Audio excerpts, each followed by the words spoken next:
was always here. Welcome to the bottom of the well. Right away, we're going to climb through here. And I think you can hear by the music, this isn't your traditional Child Link dungeon. Climb down the ladder. There's a big Skulltula. I'm gonna take that out first. And skeleton. I can hear the spirits whispering in this room. Look for the Eye of Truth. That's what they're saying. The Eye of Truth. That's what we're after here. And this wall is fake. All right. We are going to be making a beeline straight for what we're here for first. There is a green bubble in this area, and there are a bunch of fake floors, so I would personally recommend just staying in the water here. You can hear a like there, don't worry, it's in a cage. We're fine. But that green bubble is a bit more of a problem.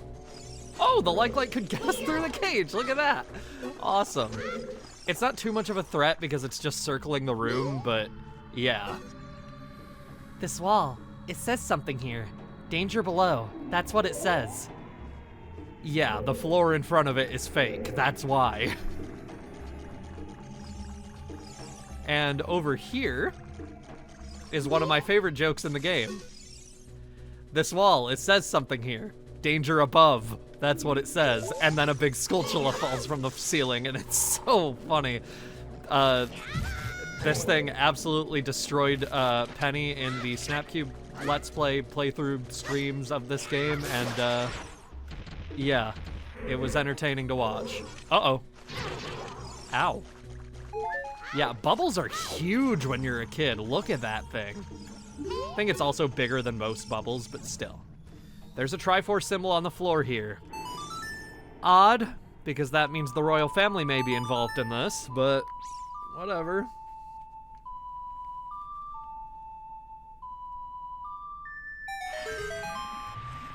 There we go. That will drain the water here, which will give us access to this pot, I guess. Cool. Bombs. We'll need bombs in here, so that's fine. We might need bombs in here, actually. I don't know if we need bombs in here or not. We just want to stay in the part of the floor where the water was before. You won't fall into any traps by doing that. And you can just follow the bubble to avoid getting hit by it.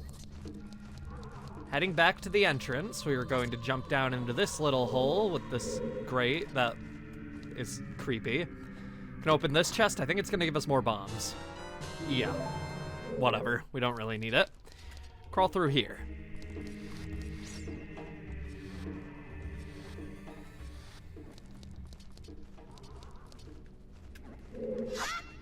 Big Skulltula. Thank God I noticed its shadow. Its shadow was not very, like, visible because of how high up it was, so. Yeah, the big Skulltulas also do look bigger in here, which, ugh. And this horrifying door leads to a horrifying room. In case you couldn't tell, the floor is skulls, and so is the wall. And that's there too, I suppose. We could maybe avoid talking about that, but we're barred in. There's not much we can do. Even throwing the boomerang would not deal damage. We want to get close and get grabbed. Here's our mini boss for the area. Mash to escape. You can defeat the hands, but they will come back. This is Dead Hand. Watch out for its infinite hands and aim for its head. Once it lowers its head, that's when you want to strike. Eventually it'll leave and burrow back underground. This is the scariest monster in any game I played as a kid. I absolutely hate this thing. It's like completely white. It has like either blood stains or just gross sores all over it. The hands that it sprouts have these like blood-stained nails. It's terrifying. I do not like this. I mean, I do like it because I think this type of thing is what Ocarina of Time does best as a Zelda game, but, like, Jesus Christ. This looks like it's out of Resident Evil, not The Legend of Zelda. It will go for a bite if you're too close to it, so, yeah. We just have to do what damage we can with the Kokiri Sword. We could use Deku Sticks, actually, because those deal more damage. And we aren't going to need the Mask of Truth in here, so why not? Come here, man. You want a stick? Come on. Stick. You want a stick? No, you don't. That's right. Man, I don't know what to say. This thing is so scary. The boss is literally, like, just repeating the same tactics over and over again, so it's not challenging, it's just horrifying. There we go. Oh my god, I don't like the way its head moves. Awful, terrible, horrible. No good and very bad. Oh my god. Ugh. Okay. Our reward is the Lens of Truth. Set it to C and press C to look through it. Mysterious things are hidden everywhere. Be sure to try to use it outside of the well. Seeing the truth will cost magic power, so press C again to stop using it. So it will cost magic over time to keep the Lens of Truth on, as you can see, but a way around this is going to be to just do this. You will be able to see just fine what is around, including this hidden chest, and you will never run out of any magic by just mashing the button. This also works in the 3DS version. There's a hidden chest in here. Huge rupee. That's pretty good. I wish I didn't have rupees, because we've been doing a lot of stuff in this episode that gets you a lot of rupees. Anyway, once you have the Lens of Truth, you have everything you need to get into the next couple dungeons, and you have no reason to actually stick around the bottom of the well unless you're a completionist. And I'm not always a completionist, like, on my own time, but as a Let's Player, I try to be when I can be, and, you know, the bottom of the well is terrifying and all, and I don't really like being in here, but at the same time, tonally, this is one of my favorite places in the game. I think what it stands for in the story is really important, and there is more to see. That is the main thing. I think this area is worth experiencing if you're playing the game, so I am going to show it to you. Alright. So, putting on the Lens of Truth, we can see that there is a center room here. Yeah. Lots of stuff in here, too. But there's a lot of fake floors all over the place as well, which, yeah.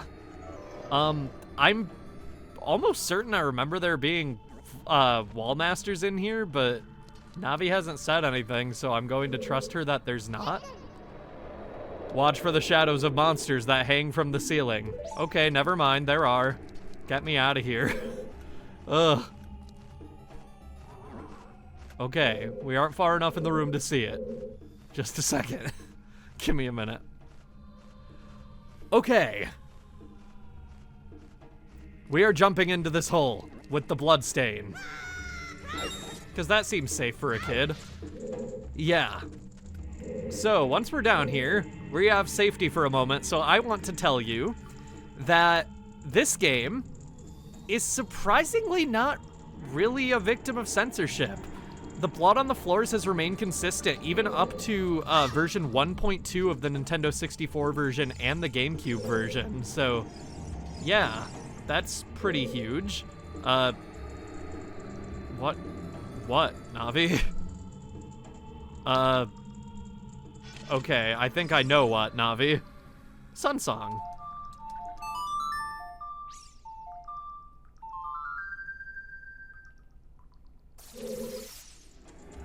Maybe while I'm over here? If I can ever play it. Anyway, in the 3DS version, all traces of blood are gone from the bottom of the well. Oh. That was a big fairy. I think that restores less health than a normal fairy, but it just appears in certain areas when you play certain songs. This is one instance where Navi will show you. It can't be bottled, so yeah. Cool. Anyway, the blood was completely removed in the 3DS version. It wasn't just made green, like most blood in this version of the game.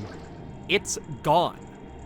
It's pretty clear that the bottom of the well is meant to be some sort of dungeon or torture chamber, so seeing it just completely wiped clean makes it look brand new, and it doesn't really make sense.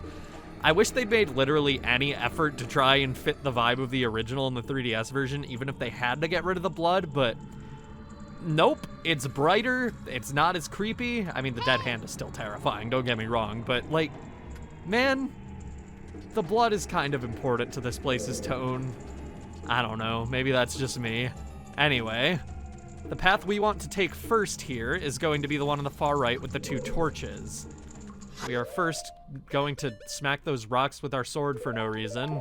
We're actually going to pull out bombs and place them down. Bombs. Every time I say bombs, I feel like I need to say it like him, but I don't. There's a re-dead in here, and way to interrupt my jump attack, man. Those are some survival skills you've got. Okay, stop, I get it. You're cool. You're the coolest re-dead to ever exist. Good for you, stop! He's trying to fix Link's hair. Oh my god, I'm having a bad day. There we go. Man, spin attacks are so much easier with the Nintendo 64 controller, by the way. Okay. Those are my new best friend.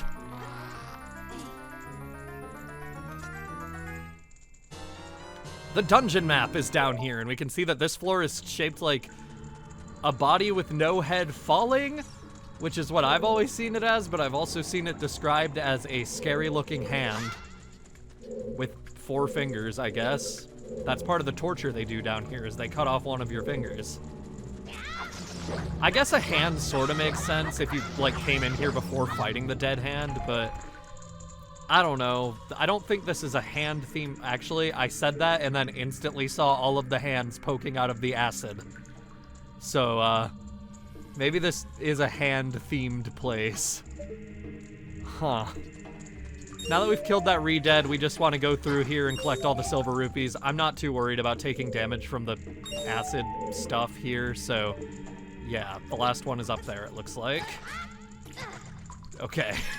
Any minute I want to stop taking damage for no reason. That wasn't the last one? Huh. Where is the last one then? That's the question. At least get some recovery hearts from here. What is down here? A bomb flower. Why?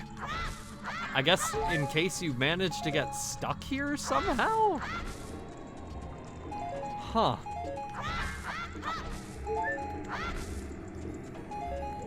But you have to bomb something to get through here. Oh. This is where you fall if you fall into one of the holes in the floor. Got it.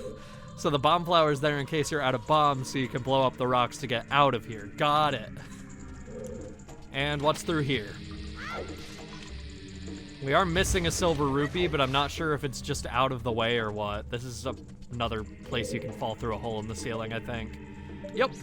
Look at that. Awesome. So you can actually get down here in all number of ways, and you probably will if you don't just stick to the path that the water is in upstairs. Alright, I've looked pretty much everywhere I can think to look, and I have not found the last silver rupee, so I have to assume it's just through here. So I'm going to climb up the ladder and climb up the ladder and climb up the ladder and hit the dock and climb back up the ladder and going back up the ladder. Is it up here? Yes. Okay. Wow. Cool. Alright. Now, what do you think, Navi?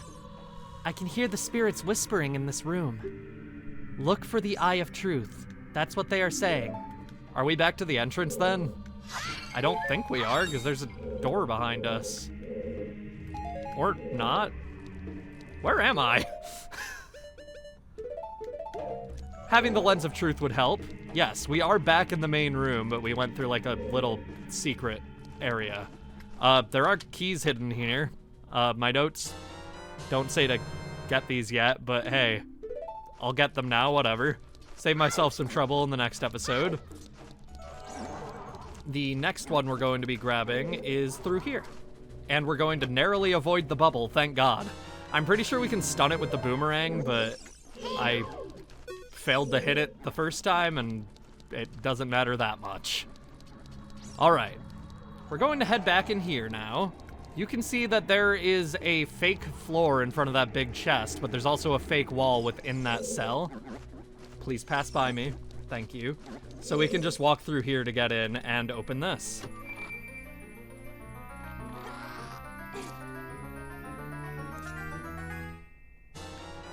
The compass! My notes actually say it's the compass this time. That's exciting. Anyway, with that, we have 2 small keys. We have the dungeon weapon. We've already killed the dungeon mini-boss, so I'd say we've made good progress. Next time on The Legend of Zelda Ocarina of Time, we're going to be continuing on through the bottom of the well, seeing what there is to get in here. See you guys then.